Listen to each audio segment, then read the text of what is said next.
वही सूत्र कृमि हैं। इनको आम भाषा में धागा कृमि, गोल कृमि या नीमोटोड भी कहते हैं।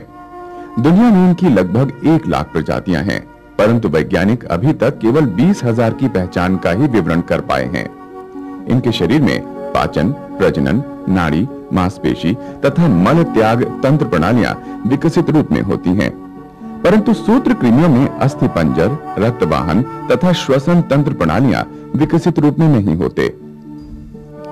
अधिकतर पौध परपोषी सूत्र कृमियों की लंबाई 0.3 से 2 मिलीमीटर तथा व्यास 0.01 से 0.05 मिलीमीटर होता है। एक खोखली सुईनुमा सूचिका के द्वारा ये पौधों से भोजन चूसते हैं। इनका प्रजनन आमतौर से द्विलिंगीय होता है, परंतु बहुत सी प्रजातियों में बिना निषेचन ही अंडों में शिशु बन जाते हैं। प्रत्येक मादा सूत्र कृमि 100 से 1000 अंडे मिट्टी में, पौधे के ऊतकों में अथवा एक चिपचिपे अंड समूह में देती हैं। कुछ सूत्र कृमि प्रजातियों में अंडे मादा के शरीर में ही रहते हैं। मौत के उपरांत मादा की त्वचा एक सख्त पुट्टी बनकर अंडों की सुरक्षा करती है। इनका जीवन चक्र 3 से 5 सप्ताह में पूर्ण हो जाता है। सूत्र कृमियों की अनेक प्रजातियां अधिकतर बड़ी संख्या में मिट्टी में पाई जाती हैं।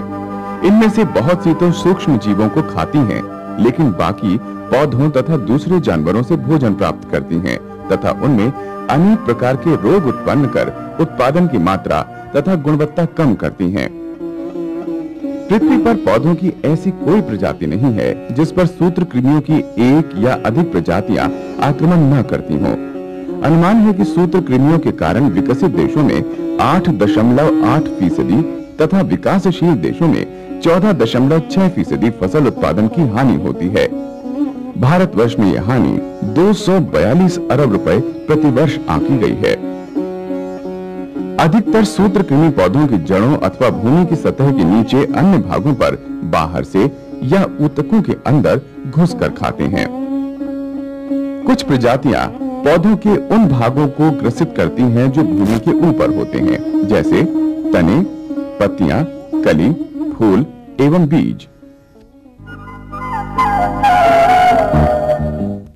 जड़ों को ग्रसित करने वाले सूत्र कृमियों के कारण पौधे के भूतल से ऊपरी भागों पर लक्षण ऐसे होते हैं जैसे कि पोषण की कमी, सूखा अथवा अति लवणता, पौधों की बढ़वार में कमी या बौनापन होता है, पत्तियां पीली पड़ जाती हैं या मुरझा जाती हैं, शाखाओं, फूलों तथा फलों की संख्या कम हो जाती है। हरे भरे खेत में कुछ स्थानों पर पीलापन लिए छोटे या बौने पौधे दिखते हैं। कभी कभी उथली जड़ों वाले पौधे जैसे केला, पपीता आदि गिर जाते हैं। सूत्र कृमि द्वारा हुई हानि के ऊपरी लक्षण स्पष्ट होने से पहले ही काफी हानि हो चुकी होती है। पौधे के भूतल से ऊपरी भागों को ग्रसित करने वाले सूत्र कृमि अधिक स्पष्ट लक्षण उत्पन्न करते हैं, जैसे टेढ़ी मेढ़ी सिकुड़ी पत्तियां, पत्तियों पर कोणीय धब्बे, पत्तियों के सिरों का सूखना, तनों तथा बालियों का टेढ़ा मेढ़ा होना। भूतल के नीचे के भागों पर कुछ सूत्र कृमियों की प्रजातियां स्पष्ट लक्षण उत्पन्न करती हैं, जैसे अनेक छोटी छोटी ठूंठदार पर बहुत कम महीन जड़ें, जड़ों की अत्यधिक शाखाएं, जड़ों का बदरंग होना, जड़ की सतह पर लंबोत्तर भूरे धब्बे अथवा छाल का उतरना, जड़ के शिरों का मुड़ना या फूलना। भारतवर्ष में सूत्र कृमि संबंधित कौन सी समस्याएं हैं? चलिए पहले भूतल के नीचे के सूत्र कृमियों को ही लें। जड़ गांठ सूत्र कृमि बहुत फैले हुए हैं तथा खेतों और बागानों में लगभग सभी प्रकार की फसलों में नुकसान करते हैं। भूतल के नीचे इनके लक्षण हैं: पौधों की जड़ों तथा भूतल के नीचे अन्य भागों पर विशेष प्रकार की गांठें या ग्रंथियां, भूतल के ऊपरी भागों पर खेत के कुछ स्थानों पर छोटे छोटे पीलापन लिए पौधे दिखना, चौड़े पत्ते वाले पौधों का दिन में मुरझाना आदि। अधिकांश सब्जी की फसलों में जड़गांठ रोग के कारण भारी हानि होती है। मिट्टी में मौजूद सूत्र कृमि के आक्रामक शिशु जड़ों में प्रवेश कर खाना शुरू करते हैं। जड़ के ऊतकों में कोशिकाएं बड़ी हो जाती हैं तथा बार बार विभाजित होती हैं। अधिकतर जड़ों पर भिन्न भिन्न आकार की अनेक गांठें हो जाती हैं। जड़ों द्वारा मिट्टी से पोषक तत्वों तथा जल ग्रहण एवं वाहन कम हो जाते हैं। अनेक रोग कारक फफूंद तथा बैक्टीरिया भी प्रवेश पाकर सूत्रकृमियों के साथ मिलकर जटिल रोग उत्पन्न करते हैं। ऐसे सूत्रकृमि बिना भोजन के नम मिट्टी में 1 वर्ष से अधिक जीवित नहीं रहते, इसलिए इनकी अभोज्य फसलें जैसे अनाज, सरसों आदि से फसल चक्र अपनाना एक अच्छी नियंत्रण विधि है। गर्मियों में खेत की जुताई की भी सिफारिश की जाती है। पौध लगाने वाले स्थान का सूर्य तपन बहुत लाभकारी होता है। पॉलीथीन की झिल्ली के नीचे सूर्य की गर्मी बंद होकर तापमान बढ़ाती है। इससे सूत्रकृमि तथा मिट्टी में अन्य रोग कारक जीव मर जाते हैं। गोबर की खाद तथा अन्य कार्बनिक पदार्थों से भी सब्जियों में जड़ गांठ कारक सूत्रकृमियों की संख्या कम हो जाती है। भारत में धान की रोपाई एक दर्शनीय मौका है।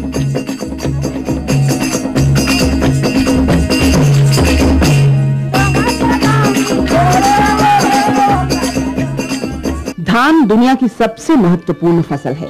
इसकी पैदावार में थोड़ी सी कमी मात्र से लाखों भूखे मर सकते हैं। धान का जड़गांठ रोग भारतवर्ष के अनेक राज्यों में विश्व के सभी चावल उत्पादक क्षेत्रों में व्याप्त है। जड़गांठ सूत्रकृमि कई प्रकार से नए स्थानों तक फैल जाता है, जैसे ग्रसित धान की पौध, बहते वर्षा तथा सिंचाई जल के साथ, सूत्रकृमि अंडों तथा ग्रसित जड़ों के टुकड़ों का मिट्टी के साथ फैलना, ग्रसित धान की पौध छोटी तथा पीली पड़ जाती है, उनकी बढ़वार क्षमता घट जाती है। जब इनका खेत में रोपण किया जाता है तो सूत्रकृमि भी साथ ही खेत में पहुंच जाता है। फसल की बढ़वार घट जाती है, पैदावार कम तथा घटिया होती है। धान की फसल में सूत्रकृमि रोगों के प्रबंधन की कुछ विधियां हैं। फसल चक्र, पौध क्यारियों के स्थान का सूर्य तपन, गर्मी में खेत की जुताई, रोपण से पहले गादल उठाना, हरित खाद आदि से कार्बनिक पदार्थ लगाना, धान की पौध ऐसे स्थान पर लगाना जहां पहले धान न उगाया गया हो।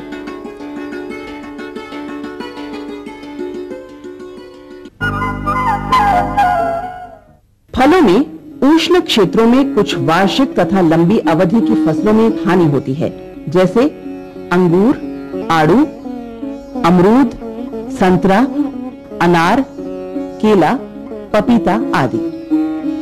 जड़गांठ ग्रसित जड़ों में फफूंद जैसे दूसरे आक्रामक रोग कारक जीव भी प्रवेश पा जाते हैं। शीतल क्षेत्रों में भी सेब, एप्रिकॉट, प्लम, स्ट्रॉबेरी, अखरोट आदि फसलों के फलों को भी जड़गांठ सूत्रकृमि हानि पहुंचाते हैं। मूंगफली की जड़ों पर अनेक छोटी छोटी गांठें बनती हैं। जड़ों में अत्यधिक शाखाएं होती हैं। बाद में फफूंद इन स्थानों पर आक्रमण करती है।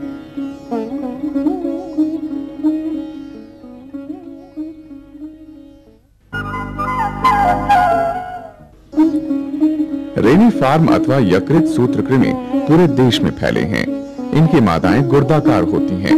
ये सब्जियों, दलहन, फल, कपास, अरंडी तथा फूलों की फसलों की जड़ों को ग्रसित करती हैं। जड़ों पर अनेक छोटे छोटे चिपचिपे अंडकोश दिखाई देते हैं।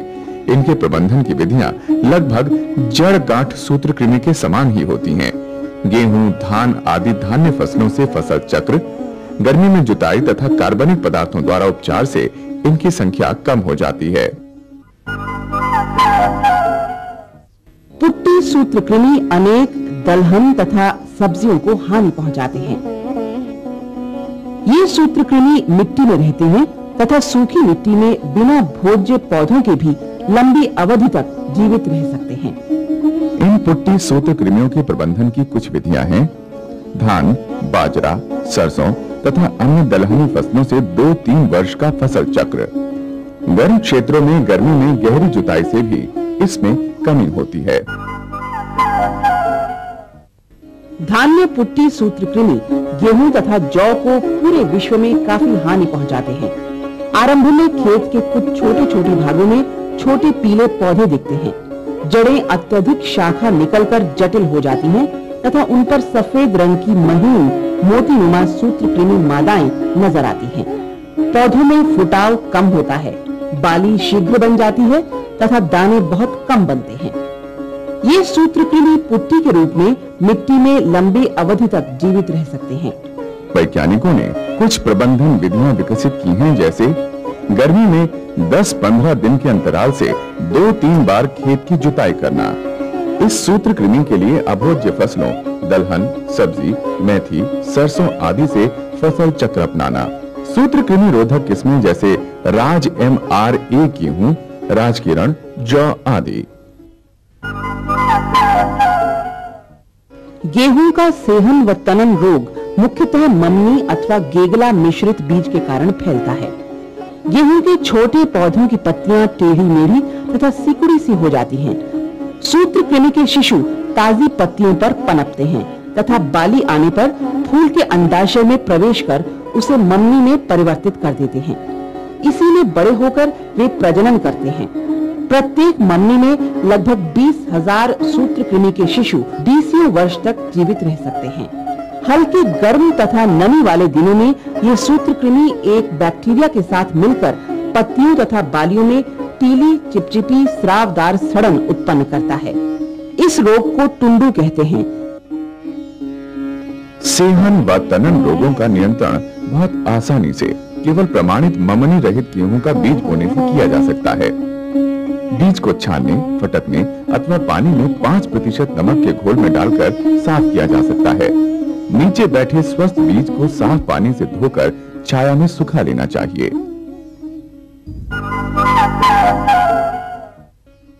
धान का श्वेत शिरा सूत्रकृमि रोग बीज के साथ फैलता है। सूत्रकृमि बीज के दाने तथा छिलके के बीच जीवित रहता है। बीज का 50 डिग्री सेल्सियस पर 10 मिनट तक गर्म पानी में उपचार करने से सूत्रकृमि मर जाता है। भेदक सूत्रकृमि कई बागानी फसलों का गंभीर नाशी जीव है, जैसे नारियल, सुपारी, काली मिर्च, पान, तेल ताड़, केला, अदरक आदि। सूत्रकृमि के शिशु व मादा जड़ के छाल की कोशिकाओं पर भोजन कर आगे बढ़ते रहते हैं, जिससे छालीय ऊतकों में सुरंग नुमा बिल बन जाते हैं। विभिन्न प्रकार के फफूंद भी मरी हुई कोशिकाओं में प्रवेश पाकर भारी क्षति पहुंचाते हैं। ये सूत्रकृमि मिट्टी में बिना भोज्य पौधों के भी कई महीने जीवित रहते हैं। सूत्रकृमि ग्रसित तनों, जड़ों तथा पौध को कभी नहीं रोपना चाहिए। ग्रसित हिस्सों को छीलकर गर्म पानी में 55 डिग्री सेल्सियस पर 10 मिनट तक उपचार भी लाभकारी होता है।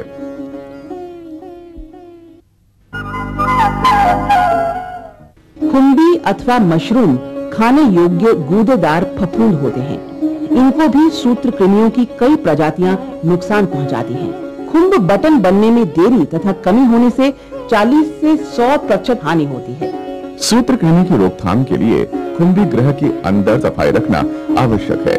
भूसी, कंपोस्ट आदि का भाप से भी उपचार किया जा सकता है। रजनीगंधा की जड़ों पर सूत्रकृमि भूरे धब्बे अथवा जड़ गांठ बना देते हैं। पौधों की बढ़वार कम हो जाती है तथा फूल घटिया बनते हैं। पत्तियों के परजीवी सूत्रकृमि के कारण भी रजनीगंधा के फूल का आकार बिगड़ जाता है। कीटनाशकों के छिड़काव करने से नुकसान कम हो जाता है।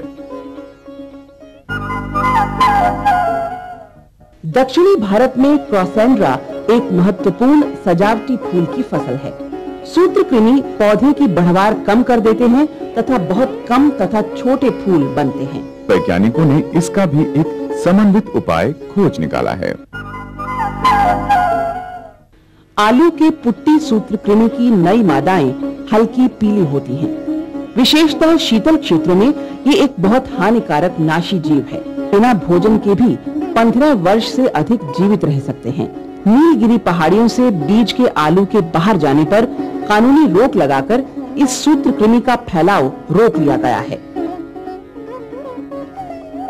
इसके प्रबंधन की कुछ विधियां हैं। अनाज, सेम, बीन, गाजर आदि के साथ फसल चक्र, जिसमें आलू, टमाटर, बैंगन आदि में 3-4 वर्ष का अंतर रहे। सूत्रकृमि आलू की किस्में जैसे कुफरी स्वर्ण। सूत्रकृमि नींबू, संतरा, नारंगी, मौसमी आदि के बागानों के धीरे धीरे पतन का अक्सर मुख्य कारण होते हैं। पत्ते पीले पड़ जाते हैं, पत्तियां छोटी रहकर शीघ्र गिर जाती हैं, फलों की संख्या तथा आकार छोटे रह जाते हैं, जड़ों पर मिट्टी के कणों से ढके गंदे भाग दिखते हैं। रफ नींबू तथा त्रिपत्रीय संतरे के पौधे इन सूत्रकृमियों के अवरोधी पाए गए हैं। इन पर दूसरी किस्मों की कलम चढ़ाकर लाभ होता है। प्रत्येक सिक्के के दो पहलू होते हैं। इसी प्रकार सभी सूत्रकृमि हमारे दुश्मन नहीं होते हैं। इसमें से कुछ कीड़ों के परजीवी होते हैं। अपने अंदर रह रहे सहयोगी बैक्टीरिया की सहायता से ये सूत्रकृमि अनेक प्रकार के नाशकारी कीड़ों को 1-2 दिन में ही मार डालते हैं। कुछ सूत्रकृमि मच्छरों को भी मार देते हैं। मिट्टी में रह रही सूत्रकृमियों की बहुत सी बैक्टीरिया भक्षक प्रजातियां हमें मिट्टी के स्वास्थ्य तथा प्रदूषण को मापने में सहायक हैं। भारतीय सूत्रकृमि वैज्ञानिकों ने गहन शोध कार्य के द्वारा देश की मुख्य सूत्रकृमि समस्याओं को पहचान लिया है। सूत्रकृमियों की कुछ नाशी जीव प्रजातियों की देश में उपस्थिति तथा कई अनाज तथा बागानों में खराब फसल के साथ सूत्रकृमियों के संबंध का आर्थिक बोध होने पर सन 1960 के बाद ही इस विषय पर संस्थागत रूप से शोध तथा अध्यापन कार्य प्रारंभ हुए। सन 1966 में भारतीय कृषि अनुसंधान संस्थान में सूत्रकृमि विज्ञान संभाग की स्थापना हुई। पूसा इंस्टीट्यूट ने पूरे भारत में पहली बार पहचाना है कि सूत्रकृमियों की वजह से भी फसलों में काफी नुकसान होता है।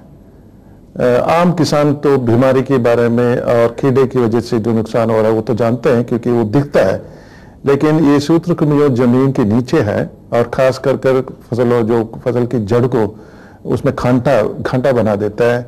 इसकी वजह से जो है वो पानी वाटर के ट्रांसपोर्टेशन में इफेक्ट हो जाता है और बाद में धीरे धीरे फसल सूख जाता है, पूरे पकते भी नहीं है।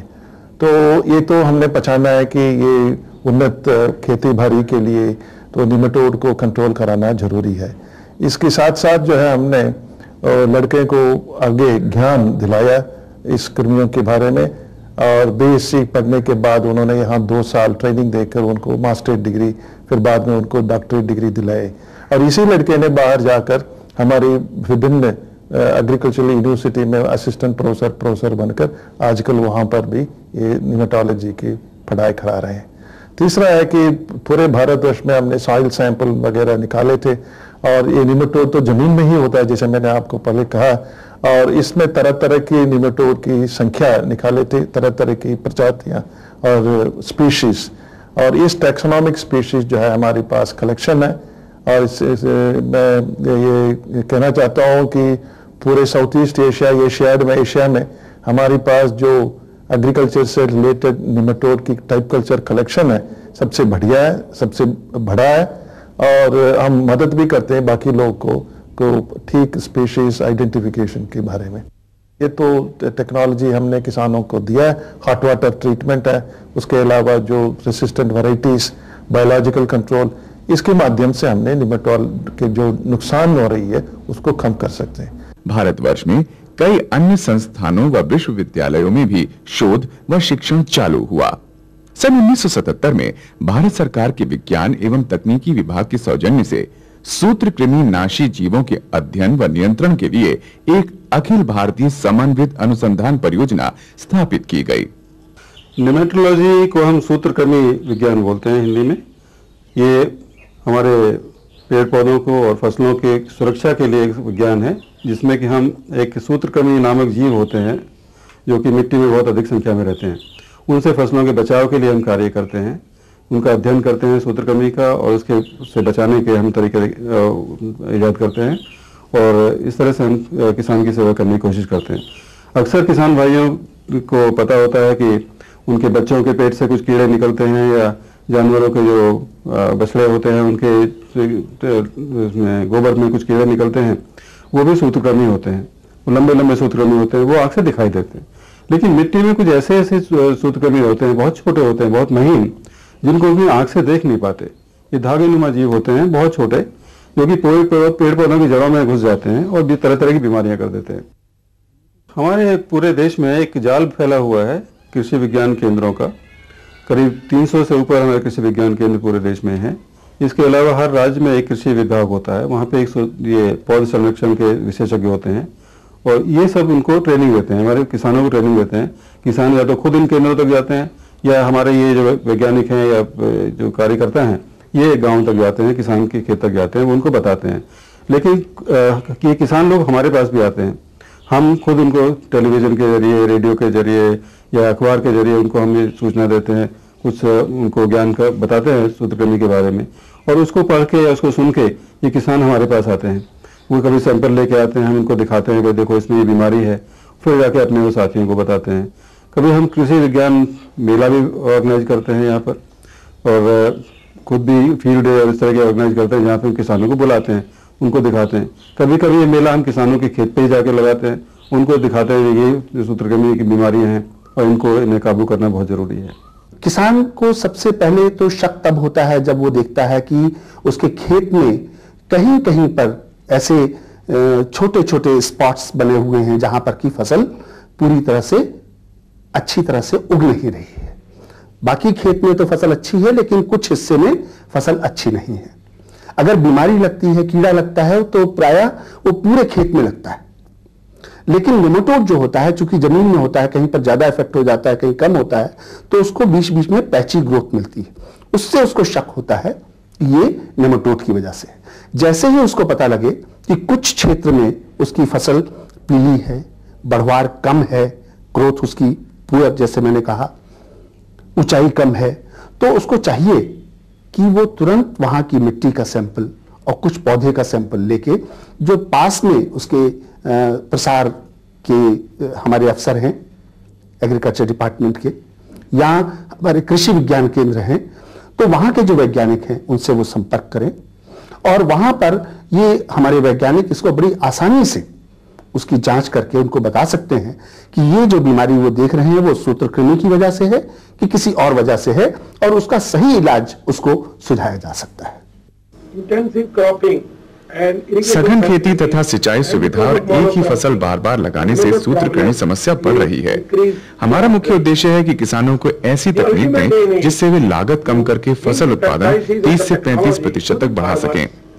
इसके लिए सूत्रकृमि विज्ञान में शिक्षा, अनुसंधान व प्रसार पर जोर देना आवश्यक है।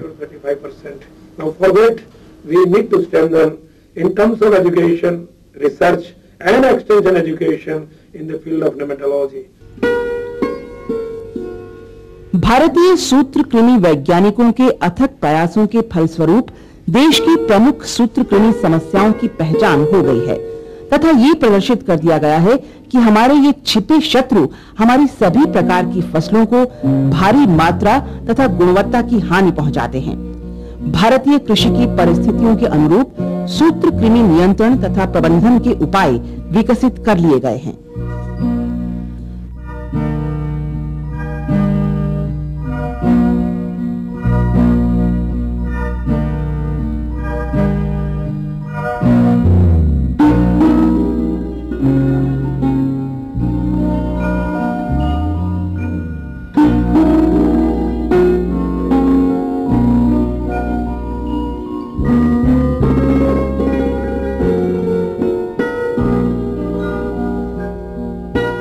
आज हमारे पास कमी है आर्थिक लाभदायक तथा वातावरण के लिए सुरक्षित सूत्रकृमि नाशकों की।